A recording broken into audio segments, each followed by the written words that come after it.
The morning begins like any other. Kettle on, socks half matched, a text half typed. Then the world forgets how to move. Steam stops curling from the mug. It doesn't drift, it just isn't. The kitchen calendar hangs perfectly still. No tremble when the window opens because the window doesn't breathe anymore. A feather you flick upward doesn't flutter. It drops like a tiny hammer and insults your sense of physics on the way down. The whirring fan becomes a sculpture. The blades point at you like they're waiting for applause. You call out, "Did the power go out?" Your voice arrives only in your chest, like a private joke no one else gets. Outside, the wind farm retires mid-shift. Flags go from proud to bored to uninterested cloth. A paper airplane you launch for science takes one look at the sky and nosedives. Your hair behaves. For the first time, it behaves. This feels suspicious. You sniff for the smell of toast. Nothing comes. The toast arrives to your mouth with no preview trailer. Clouds don't stroll. They evaporate into a clean, empty blue. No, not blue, something sharper, like the sky forgot its filter.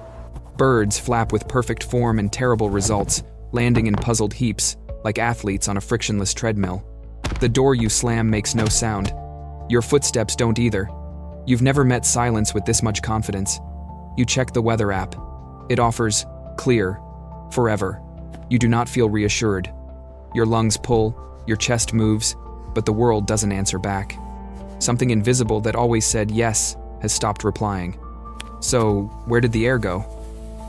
It doesn't take long for the world to panic. Not because of explosions or monsters, just because everything normal suddenly feels optional. First, your ears pop, then they don't pop back. The neighbor's wind chimes retire, hanging there like old philosophers. Planes fall quiet mid-air, coasting on memory before nosediving into new definitions of emergency landing. Car tires sigh flat against the road. Sound itself forgets the rules. You drop your phone. It doesn't bounce. It thuds like gravity got heavier out of spite. People run outside to ask each other the same question, but words die 2 inches from their mouths. It's not that they can't talk, it's that there's nowhere for their voices to go. The ocean stays calm for a heartbeat, then it doesn't. Waves lose their curve, turning into collapsing glass, as if Poseidon just rage quit. Fires snuff out mid-burn. Cigarettes, candles, volcanoes all get the same memo. You realize the color blue has retired early. The sky looks raw, exposed, like the lid's been peeled off the world. Leaves no longer rustle, balloons drop like bad investments. And somewhere, one confused meteorologist is still trying to refresh the data. Someone writes on a whiteboard, "No wind, no clouds, no sound." Then underneath it, "So, what are we breathing?" Here's the thing about air, it does everything by doing nothing. Take it away, and suddenly every nothing starts screaming in physics. Without atmosphere, pressure vanishes. Your lungs, loyal but confused, pull in a vacuum and collapse like cheap tents. The moisture on your tongue boils not hot, just gone.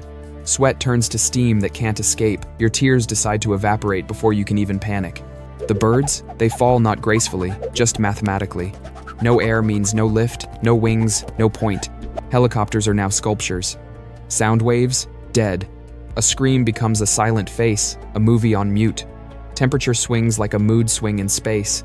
Sunlight cooks one side of the planet, freezes the other. Shadows sharpen to surgical precision. Every flame dies because there's no oxygen to flirt with it. Even lightning forgets how to speak. The oceans rebel next. Without air pressing down, they start to boil slowly, steadily. A billion tiny bubbles rise in silence, like Earth trying to exhale for the last time. Fish float upward, not dead yet, just profoundly confused. Rain never falls again, because clouds need someone to carry them, and there's no one left. Orbiting satellites catch the chaos in silence, broadcasting to no one. The moon looks closer now, smug even, because it's always lived this way. And in a few hours, the surface of the planet looks like a photograph from another solar system. Still, cold, pale, beautiful, if you forget what it used to mean. It's not that Earth died. It just lost the one invisible thing that made living possible. It's strange how fast the world forgets sound. A city without wind sounds like an idea that was never finished. The trees stand perfectly still, like actors waiting for their line. Even time feels slower because there's nothing left to measure it by. Bodies lie still, not from violence, but from vacancy. Mouths open, lungs move, but it's like trying to drink from an empty cup. Every inhale becomes a ritual of memory. Every exhale, a whisper that never makes it out. In space, Earth glows too bright, too naked. The atmosphere used to soften her edges, a gentle blur between blue and black. Now, the line is sharp, cold, surgical, like the universe just drew a perfect circle and walked away. The oceans still shimmer, but they are no longer alive. No waves, no foam, no breath between them. Mountains stand taller now, because there's nothing pressing them down. The stars are mercilessly clear, no twinkle, no blur, just infinite, unblinking eyes. It's quiet in a way that isn't peace. It's the kind of quiet that doesn't need you.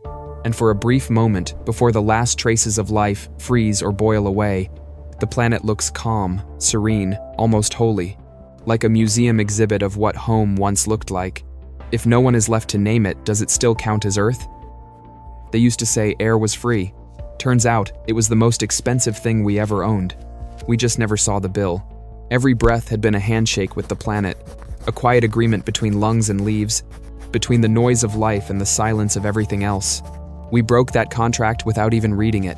Now, in memory, the smallest things become sacred. The sound of leaves arguing in the wind, the smell of rain rehearsing on dry soil, a sigh that means you're tired, but still here. These were miracles disguised as background noise. Without air, we finally understand the joke of being human. We built towers to touch the sky, but never thanked the thing that filled the space between.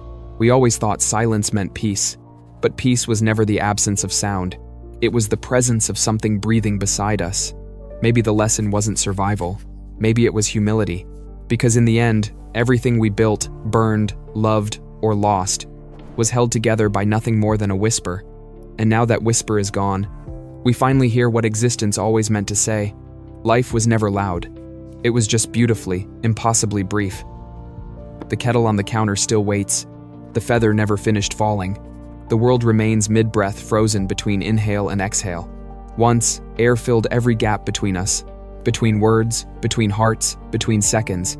Now there's only space, honest and endless. And in that stillness, Earth finally rests. Not broken, not burning, just perfectly still. One last silence, holding the memory of a sigh that once meant life.